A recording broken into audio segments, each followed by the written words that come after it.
I'm doing the introduction, so very warm welcome to you all. And we all hope that you are ready now after this icebreaker to be totally focused on this workshop. So we're looking at reflective writing. Those who were in SO 100 last year, who participated in the reflective writing workshop that time, who participated in that? Wonderful. Okay. So, how very odd to have another reflective writing workshop. How can that be? Are we just going to repeat ourselves? No, we're not. Because reflective writing can be so many different things. And you had one particular reflection two in SO 100. And that workshop was designed to fit that particular assignment. Your assignment this time is quite different. It's a theoretically based assignment. So this workshop is focused on that assignment. Yeah. And yeah, that's good. So we'll let Andreas introduce the assignment. Yeah. Look, the way we set up the reflections is you see from the wording. It's really different from the wording that we used in SO 100. So here the focus is really more on you reflecting on different theories. So last year it was more content-based. Last semester, sorry, yeah. So in this year we go to another level, we go to the next level. So this year in this semester, in this semester, it's really more about getting to introduce you to the three grounding fathers of sociology. Why are they so important?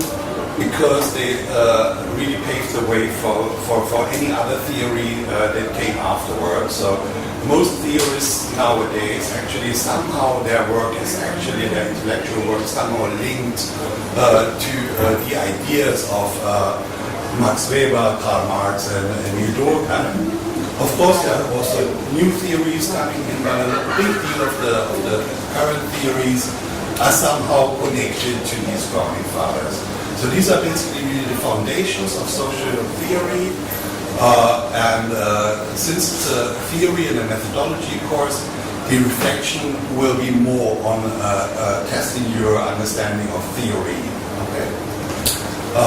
The way it is set up on Moodle, I hope it's clear until now. So in each unit, you have a quiz that is not assessed, but you still have to do that. You have to successfully finish the quiz until, because if you don't, like the next assignment, which is the Unit Talanoa forum posting, will only be unlocked once you've done the quiz. So it's conditional, it's a sequence, like in every unit you start with a quiz. Once you've done that, the second assignment is unlocked, which is the forum posting, which is assessed. And then once you've done that, the last assignment for the unit, the reflection is unlocked. So you can enter this Moodle shell. And for instance, for the first reflection, there are three potential questions.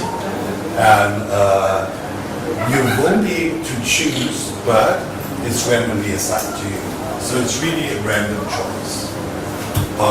It might be that you get this question, or this question, or this question. It's really randomly. I don't decide, computer does. So it should provide a high degree of equity because no one is actually influencing which question you get. We try to make these questions equally balanced. But to be fair, I have to state, like, maybe one question is a little bit harder than the other. But take it like that, it's randomly assigned. Maybe you get this time a little bit more of a tricky question if you feel it's more tricky. I think it's equal. But then maybe the next reflection will be then, other way. So it should, equalize it. So, so these are the three reflection questions that our workshop will also deal with, preparing for answering these questions. So we have an assignment. And this particular assignment, we do it in groups. We have How many groups are there? 1, 2, 3, 4, 5. I can't count very well, so I need to confirm that. Each group will get one question, and you have 15 minutes to discuss within your groups the steps that you would take before writing that particular assignment. And then you come back for 20 minutes, we'll be sharing what each of you in the groups have decided are the steps. So each particular group will need to nominate, and if no one is willing, we can force our way into nominating someone and to take notes so that they can report back to the larger plenary. Is that okay? So what it means is, because we have 3 questions, there will be overlaps between some of the groups. But other than that, you have 15 minutes to discuss them within your groups, and that's a group of 2. Good afternoon, class. So basically, the steps that we did were, I'm not sure if you guys can read it, but the first one is to read and understand the question. That's basically to read the question that's assigned to you and understand what it's trying to ask. So the next step is to do a small research. Like for our question, we did a small research on the Times writings and on social solidarity by reading it, by going through the library or reading it online through resources. And the next one is to... Wait a minute, that's very fast. Research. Research on social solidarity. Yeah, so you would do the research in the library? Those are that question. Yeah.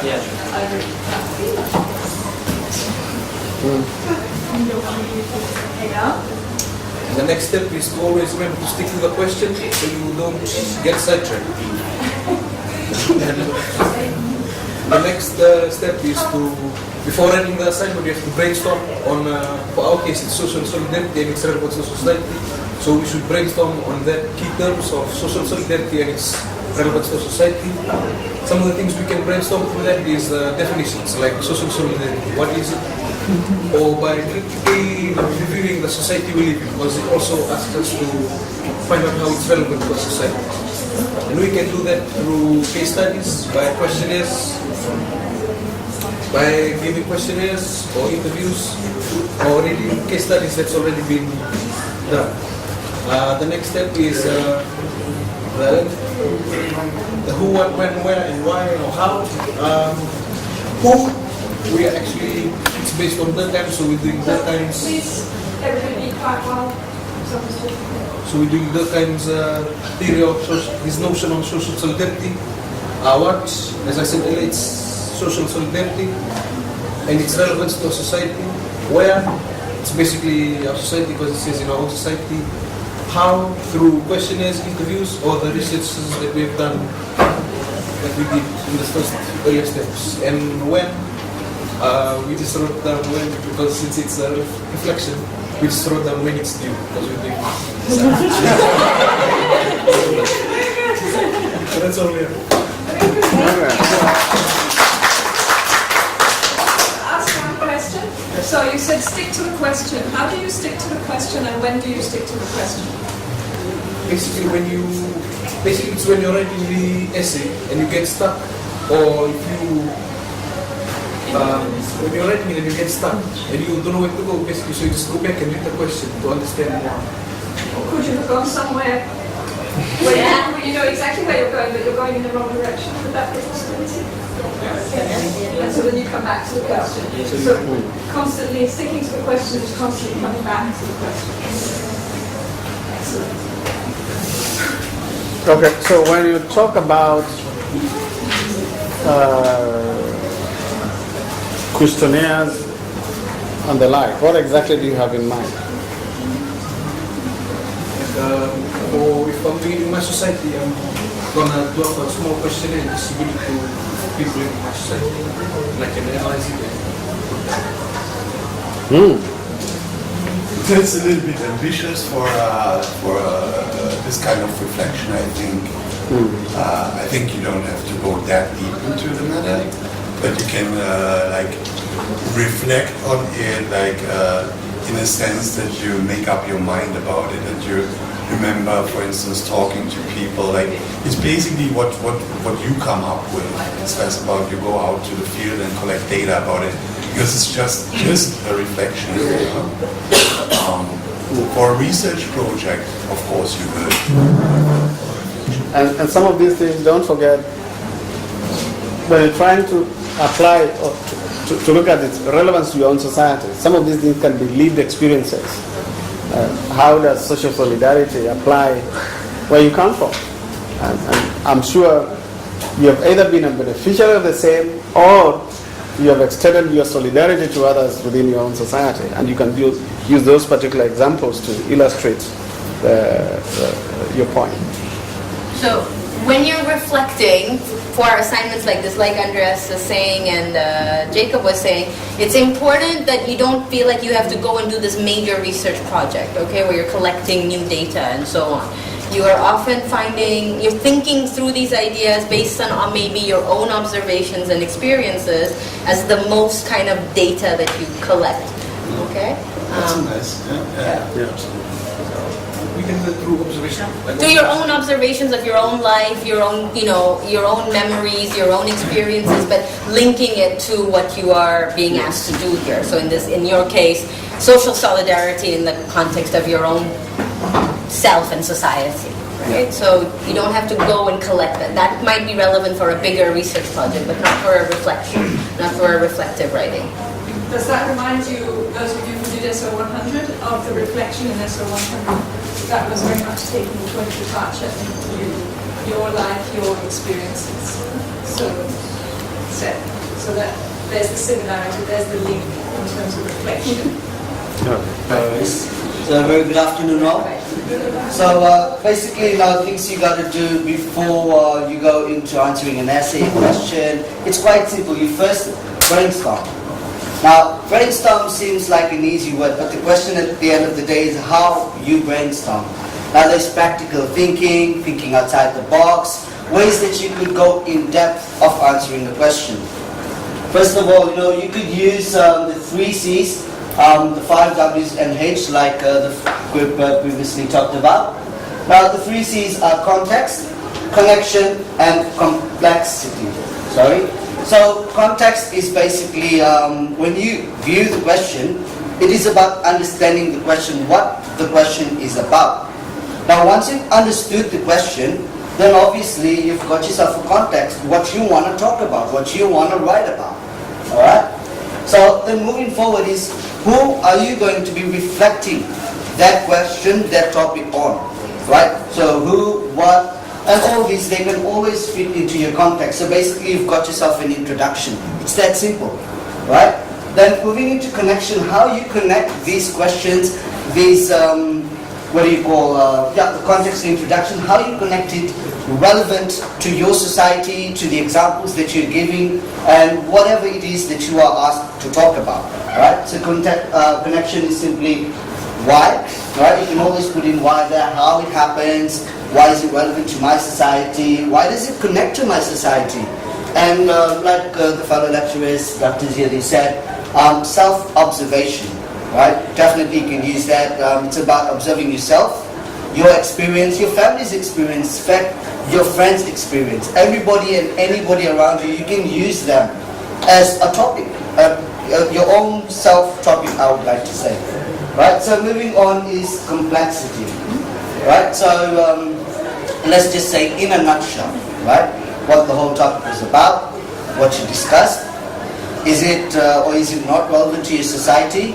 And then you conclude as saying, everyone has their own perspective about religion, about people, about conscience, So it's a hugely, what I'd say, a wide topic. So that's where complexity comes in. It's about sharing your own opinion, your own view about that topic. So it isn't really much to think about. Yes, it is a bit of a hard way because you've got to go through the steps, but at the end of the day, you are the one that will be reaping the fruit of knowing what you have to write in your essay. And you're definitely not going to have to go back to the question and think about it because you've understood the question and you know how to move forward. So brainstorm, people. Thank you. Questions? I would like to say you have to go back to the question all the time. Question. You have it at the back of your mind, you know what you're doing. So unless, it might be a few times you might stumble up, but you have it to the We all question. get lost down the track. It really depends. If you have a study call, you don't have to go there. So one thing to keep in mind in relation to what you said, it would have been good to know link it back to the specific question that you have to do. So at one point you said that you need the viewpoints and so on. But if you look at your question, which was the religion one, where is it asking for your view over there?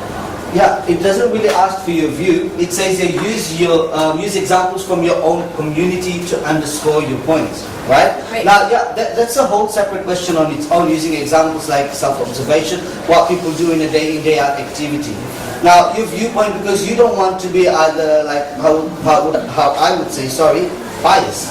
You don't want to be biased, so you've got to use your own viewpoint and relate it to the question, because if a second person reads it, they don't feel comfortable of what you have answered. So that is why you've got that complexity at the end to not make your answer biased. Well, I think you're on a slippery slope.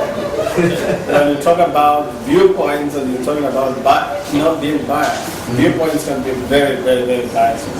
Yeah, so, But whose viewpoint are you supposed to focus on in that question? If you're trying to stick to the question, going back to the question. You're starting with Durkheim's viewpoint. Yeah, and this is why it's really important for going back to the question.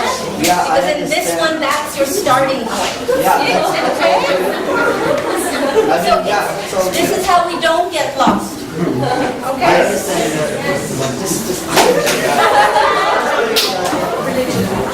What's really important when we have any discussion of religion in social sciences, what is it important if you happen to have a faith yourself? What is it important that you do in relation to your faith?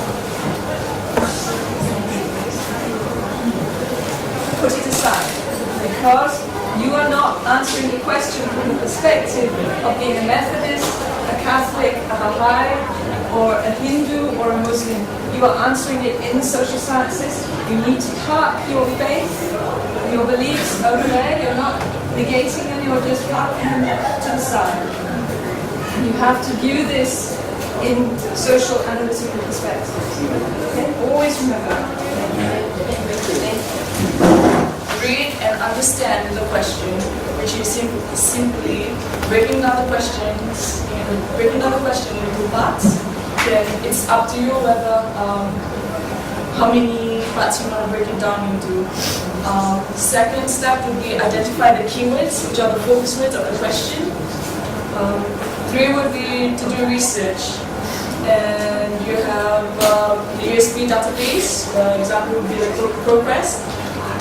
Second would be searching the Google Scholar, notes from Moodle, books related to the topic. In this, for example, would be Deckham's books related to Deckham's field, and discuss with peers, which is what we're doing. 4 would be planning, structuring, and outlining the assignment. So, Any questions? any questions? I think that is our A start. No, well, just a quick question for when you say identify the keywords. For that question, what are some keywords there that are important to keep in mind as you are answering the question? Discuss, Durkheim's view, function, the religion, and society. So, say again. Use examples, which is what we said for example, parts. So that when you break it down, you can see the topic words and the focus words for the. Very good. So the way, like, how would you? I just want to follow up also on what you said. Like, what would you think the way would be? Like you mentioned, it would be like 2 separate questions. I mean, I disagree. It's not 2 separate questions. Rather, you use examples to make clear that you understood Durkheim's view. Right? So that's how it's meant. So what would you say? Is it like half-half or 3/4, 1/4? Like, how would you tackle that? Like, how much would you write about the theory, and how much would you bring in with your own examples? Depends on the focus with, which is we can discuss Darwin's view on the function that religion plays in society, which is discuss Darwin's view. So that's the main goal. And then the function, and then would be religion that plays in society. So basically, Darwin's view on the function in religion. So it's like one after the other, like introduction. So you say like the first class discussed comes to you on the function of religion based society. Is this the main task that you have to fulfill? Part of the main one, because it's just Darwin's view that's really and then Right, and the examples part is a secondary part to that. It's important, but it's not the focus, right? And that's important because one of the things you see, different reflective writings will require different things. Some of them will prioritize your own perspective, others won't, but it's the question that kind of creates that boundary. That's why it's always very important to look at how the question is worded, because the order that is in the question is your lead to the order that needs to be in your answer. So if the question started with examples, then that would be your starting point, but it doesn't. It starts with Durkheim's view on the function that religion plays in society. So that's number one. And then the word that's used examples from your own community to underscore your points. So you're supporting your points. You're trying to convince the reader that you actually understood what was meaning of it. And you can find examples in your own society or community to say, this is it. Yeah, but this is an example of what Durkheim thought is a function of religion in society, right? That's what you're really trying to do. Can I ask one question? When you guys said research and you had listed, those are all very good things. Which ones would you start with? So there's USB database, search in Google Scholar, notes from Moodle, books related to Durkheim's view, discussing with peers. Which one would you prioritize? That's a very good point. Which one would you prioritize for an assignment like this, for a writing assignment like this? Well, Notes from Moodle. Notes from Moodle first, okay.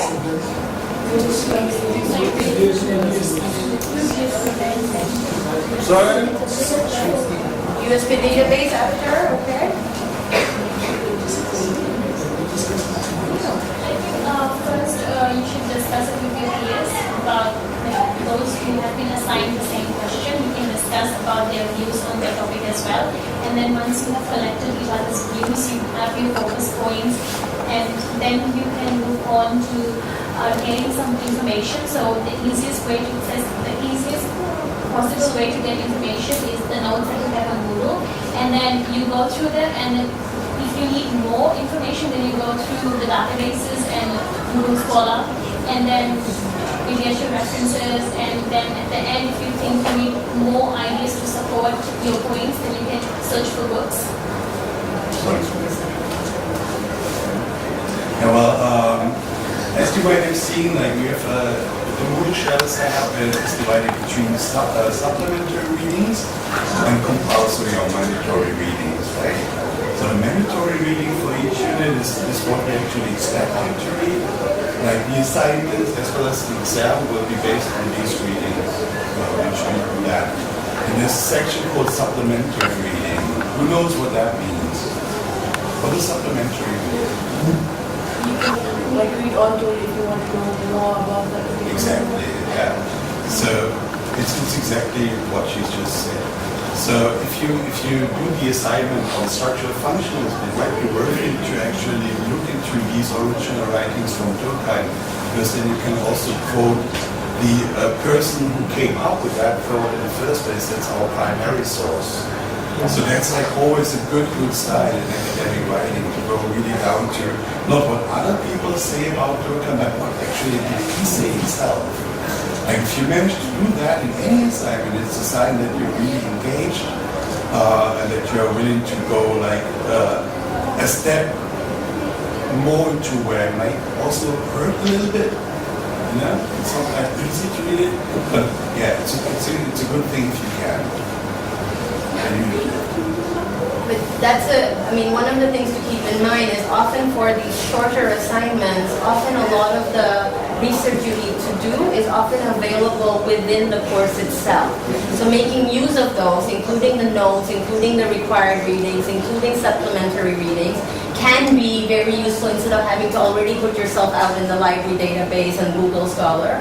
So that will bring in all kinds of new things and can be very good, but sometimes you don't need to go that far right away. These might be starting points that are already there for you. So to understand the question, one of our group members, she mentioned to know the 5 W's and 1 H. So you guys have already heard about that, so I won't go on waste your time. And then we can move on to the sources. I personally think that the best source for writing reflections, like he said, coming from the source itself, would be to look at his books. I read the notes, and most of the notes, they go about explaining what he wrote in this particular book, what he wrote in Division of Labor, what he wrote. So the notes are actually explaining what he wrote in the book. So I think going into his books and reading more of that would be very helpful as well, because the notes, they give us an idea on what's written in the book, but if we actually go to the book, it will explain more deeply into what was being written. So I think personally that would be a very good idea to actually go read the book and go further on how he's explaining, because the notes are there, but they're like summarized version of what's written in the book. And we could go into database, and and we could also talk to people who have done this already. Probably you people, you've already done this in your time. We could talk to you on how you went about it. You could give us hints and tips.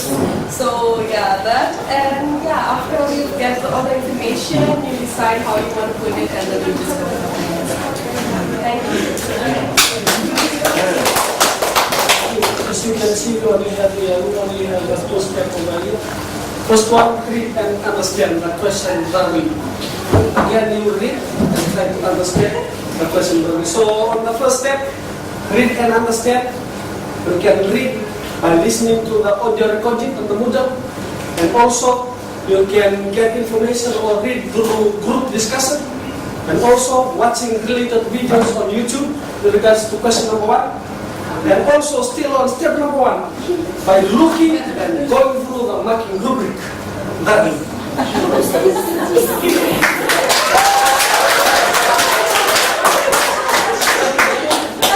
Step number 2, highlight the key terms.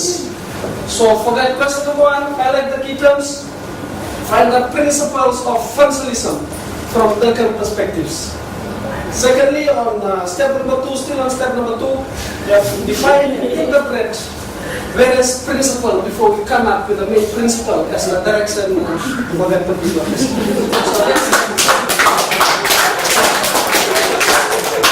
Let's move to the next step. Okay, so I think you guys brought up a really important set of information. What we want to do next is basically underscore the difference that you're doing in this reflective assignment versus what you did in SO 100. Okay? So that we don't accidentally think we're writing for another course. Okay? So you get two very different kinds of writing assignments will often come up. One that we call issue-based, okay, which is similar to what you did in SO 100, where you're choosing a particular topic and reflecting on it, or a particular issue. Another one's a theoretical paper, which is what you're doing in this course. Okay, the focus is on the theories. And the focus of your paper in an issue-based paper is focused on the social situation, problem, or topic. Okay. Issue. Okay, what do you think is the focus in your theoretical paper? In this paper, what's the focus? Durkheim's view on religion if it's question number 2. Durkheim's view on social solidarity if it's question number 3. Durkheim's view on the function of society in general, everything that he talked about in question number 1, right? So focus on the theoretical concept or idea. So as we noted earlier, what comes first in the way the question is stated is really important. That's your focus in this, okay? It's on Durkheim and what he said, right? In all of those questions, that's what the focus is, but with a difference on whether it's religion, social solidarity, or gender. Okay, so then we've talked about how do we start your research. In the issue base, you identify sources of information, and many of you did that in your brainstorming for here. You said, oh, I might go look at USB database, I might go look at this, and you read about the issue or topic. Yeah? For theoretical paper, the one that you're doing now, you have to identify sources of information for the theoretical concepts. So where do you find this information? What came out in the discussion earlier? Where are sources of information on Durkheim's view on religion, or on social solidarity, or on the main principles of structural functionalism? Where are you going to find this information? Notes, Moodle, additional readings, assign in the thing, and then maybe Google Scholar. So see, assigned readings and supplementary readings become very important when you're writing these kinds of theoretical reflections. Okay? And then you obviously have to read about these concepts and issues. Okay? But remember, if you notice, the focus in your theoretical paper is always on the theoretical concepts that the question is focusing on. Right? Before you go into examples, before you go into what other people have said, before any of that stuff, the focus is on those concepts that the question is asking. Yeah?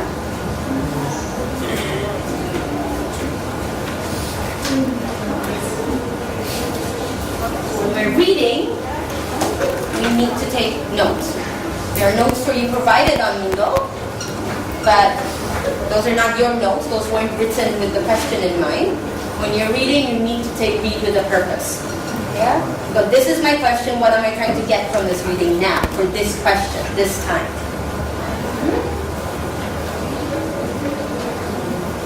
Okay. Now we're going to start going into the writing process. Yeah? In the issue-based paper, examine all the information you have collected about the topic, select a method of organizing that information, identify those ideas, and any supporting ideas, and then you answer the question. Okay. What we're going to do, ask you to do now, is that what we're doing? Is that what we're doing? Or are we getting into this? What the process of writing? Sorry. Discuss first. Discuss, yes. So what would you guys, look at how the issue-based paper is organized, right? Now think about the theoretical paper. How would the process of writing go?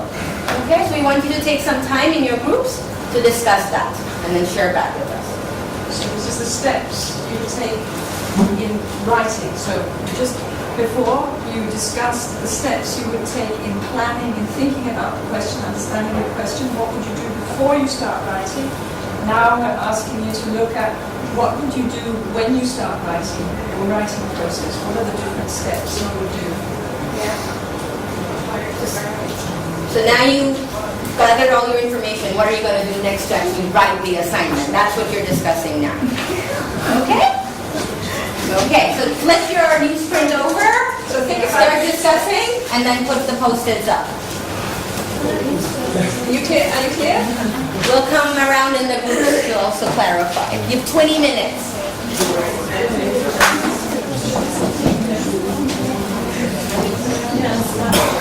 Okay, so they're doing question number 1. The first thing we're going to do is the introduction. For the introduction, since you are stating or discussing what we are saying in reflective writing. In our case, we're discussing a lot of principles of functionalism and creative setting. So in the reflection, we could write what we're going to write on the next particular paragraph, and then the next, and whatever. It's like It's like a short, how we write introductions in essays, like what we're going to discuss further. So we're just going to write that. And then the second point is we're going to discuss in depth of on who was that man, why did he come up with that principle, and what are the historical context, and what were the opinions of people who were around him, who wanted him, what were the people's opinion around him, and who triggered him to come up with that particular theory meeting. And then we're going to discuss the theory and how it affects the society and the environment here. And then we're going to sum it up, summarize it. Basically, that's it. So that was the next thing after the intro. So the intro was what we'll discuss, and the next one was who was doing it. We'll discuss offerings and further discuss offerings. And then you said that you provide the main principles. Yeah, discuss how we apply and then the principles and how we benefit society, how they resolve.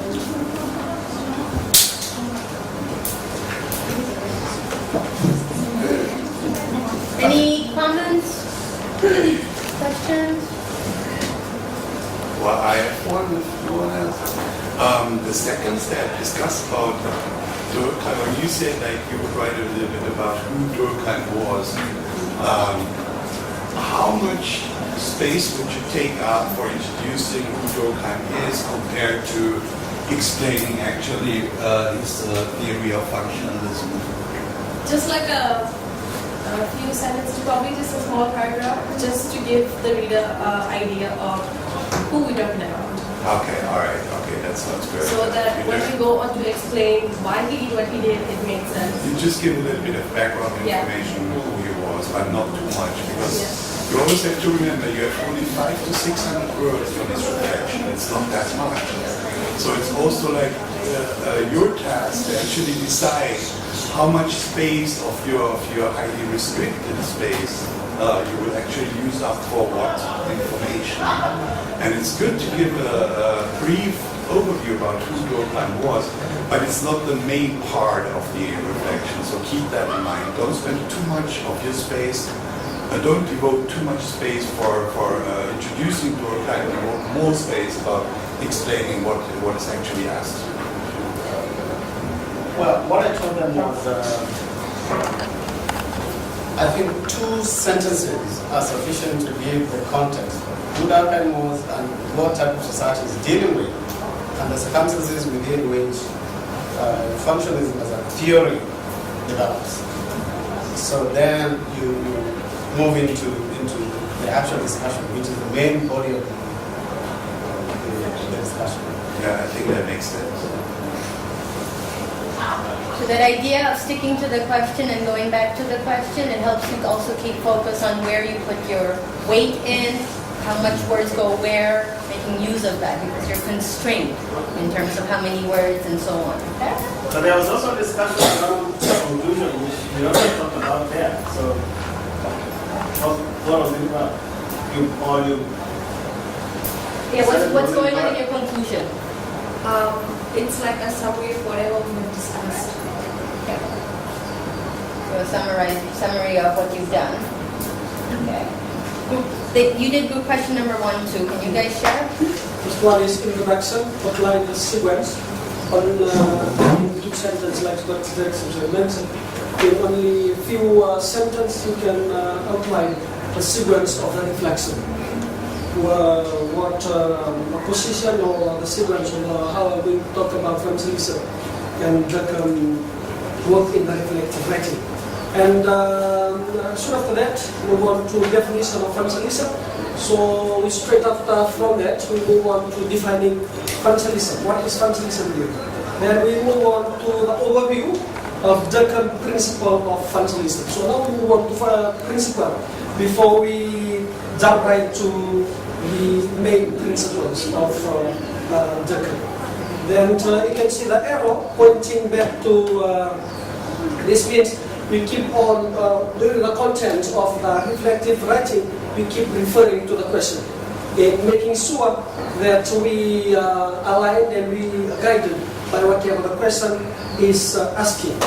And on the conclusion, sum up everything, and we make sure that whatever we stated in the introduction, it aligned with whatever that's already there in the content. So here, on this, we have receive 5W and 1H. Receive 5W and 1H, very helpful in terms of trying to get things out. You configure everything, especially in the content, of trying to get the content right, especially in trying to get out the principle of Jacob in terms of personal. Thank you. So, yeah, using the 3 C's as he said. So, context, basically introducing the topic. So, briefly explaining what the question is about. Say, for example, what you will be discussing, right? And what is the main point of your essay. So, it's basically a brief introduction of reflective writing. And yeah, you could move on to connection, which would be the second part. That is it's basically reflection. It's elaborating more into your introduction, right? So you know what you're going to write about. So it's about how you're going to write it down. So that's where connection comes in. It's elaborating your introduction. So like the question says here, discuss Jacob's view on function that religion plays in the society. So first off, we could begin with discussing about his view or his viewpoint on religion and society.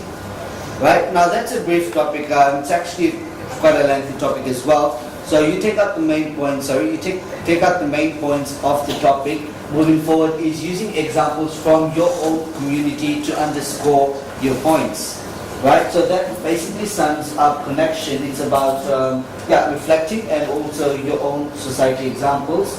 And moving forward would be complexity, basically summarizing your opinions, which is quite a complex topic. So basically, summarizing the introduction, what you're going to write about, what you're going to talk about, everything in the body of your reflective writing. Thank you. Any questions? Anything else?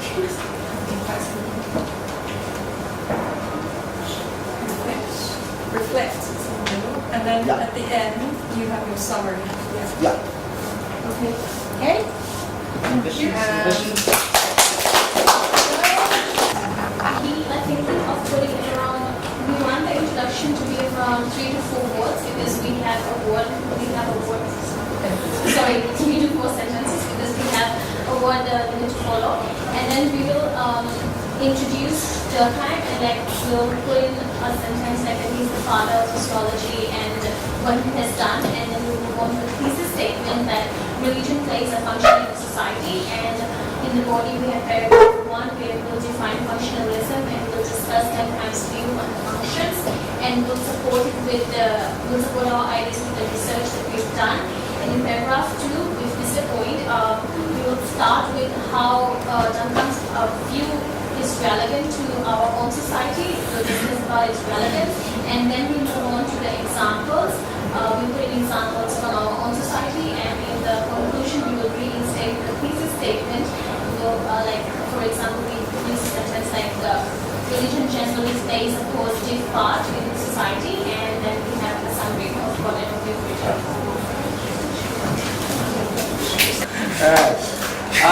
After we have collected all our data, and now it's step 2, how we're going to write our essay. Now, like every good essay begins with a very good introduction, so basically it's just a brief overview of what you're going to write. And we could start off with Durkheim, but nothing into detail, just 2 paragraphs minimum to explain on... 2 sentences. Oh, 2 sentences. Just on Durkheim on his view on social solidarity, and also give out the aspects that we're going to discuss in the body of our essay. So, to our body, what we're going to do is we're going to have one aspect that Durkheim discussed, supported with a relevance, as per, say, to our question. So one thing we keep in mind here is that the first part of our paragraph is purely objective from Durkheim's point of view, to society. So I view this as sunglasses. I view society through Durkheim's eyes, and to see how religion, how it's relevant to our society's social solidarity. So that is to keep in mind, and society is subjective, as according to what was discussed. It's our experiences in life. So our second part of the paragraph is subjective and could support the objective view of Durkheim. And one important thing there in between of the paragraph is to link them together so that the audience or the reader can understand the paragraph more better and clearly. And you can also use relevant references to support Durkheim's ideas or yours as well. And to sum it all up, the cream of the crop is our conclusion. It's a summation of all our ideas in one brief, concise paragraph, and our personal input, whether you agree or disagree with Durkheim's view. Thank you.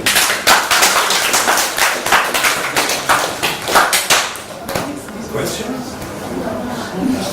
I really like the analogy with the lenses, because that's what this reflection topics really ask you to do. It's not about giving your opinion. It's really about like you taking Durkheim view. From his view, he developed that theory of functionalism. What does this theory of functionalism say in that context now about social solidarity? So you can always have this picture of Keanu. Keanu. Keanu. I think it's sunglasses on. Yeah. If you get off track, just remember Keanu putting on his sunglasses. It'll bring you immediately back. That's really very, I want to link to that, because what we see depends on where we're standing, right? What glasses we're wearing, what lenses we have on. And so as Dr. Andres was saying, so you're being asked to put on Durkheim's glasses and, as you said, and the context that you were talking about, several of you talked about, just giving a brief context of Durkheim. So where he was standing, where was he coming from? What was the context that he was coming from? It's where he sees the world from where he stands. Yeah, his life, his background. Yeah. Yes, we just need to think for your sunglasses. You and your sunglasses. Very good. Thank you. Very good.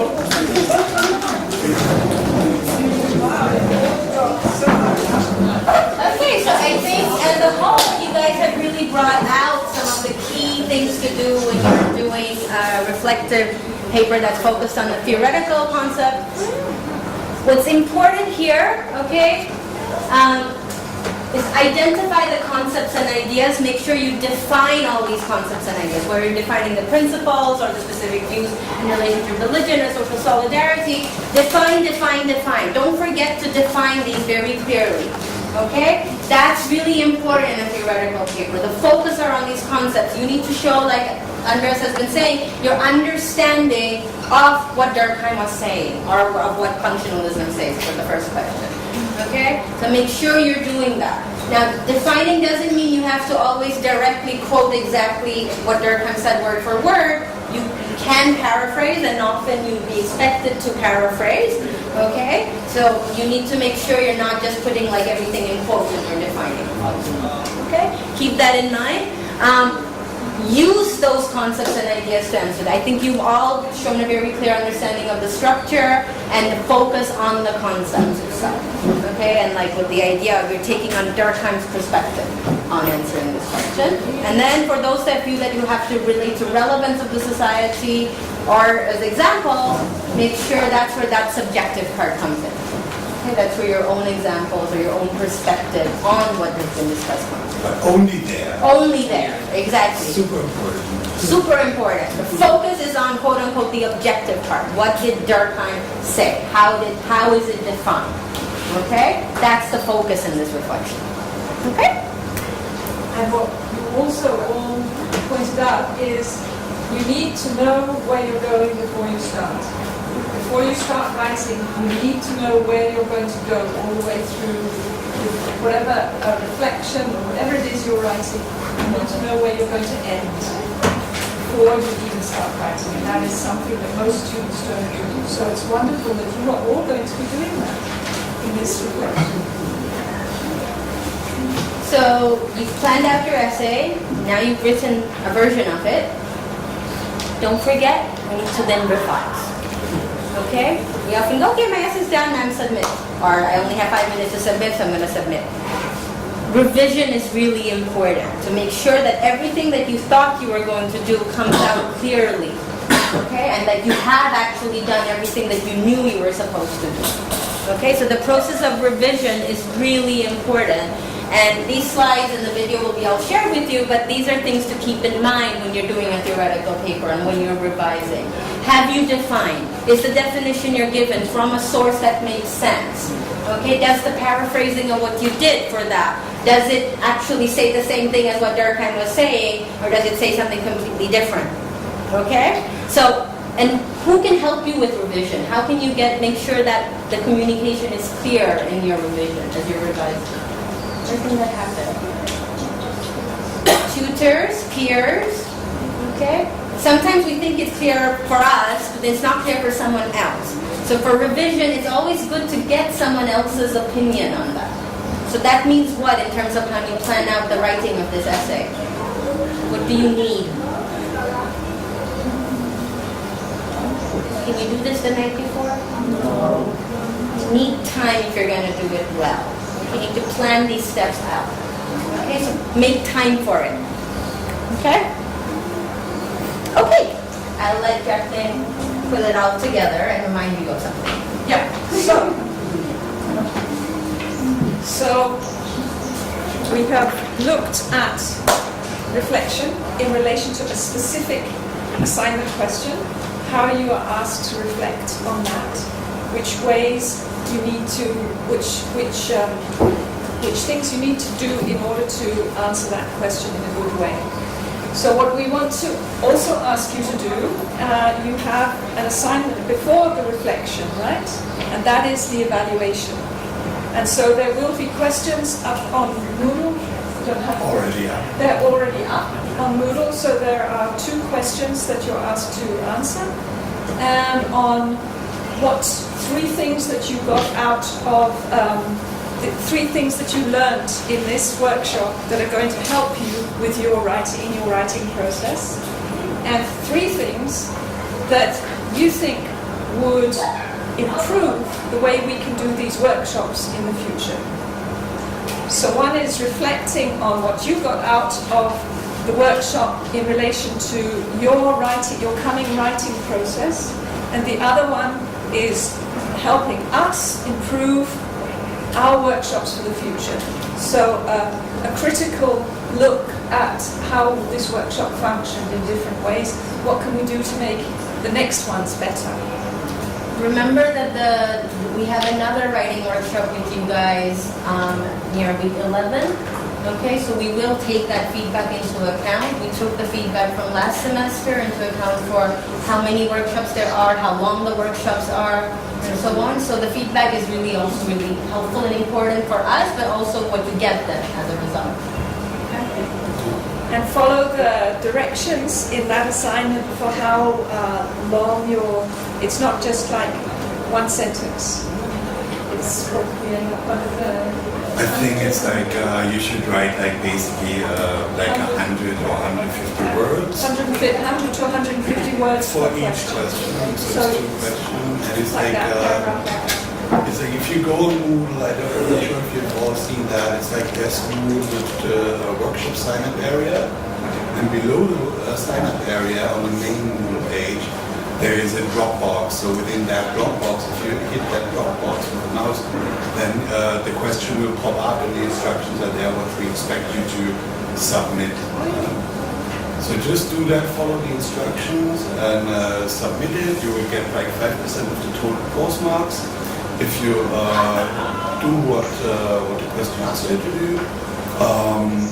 Yeah, simple as that. And for those students who are in the region, George will be,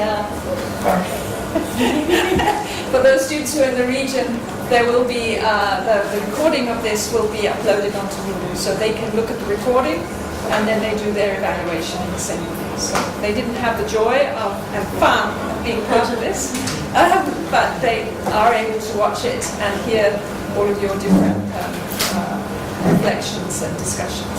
So, having said that, yeah.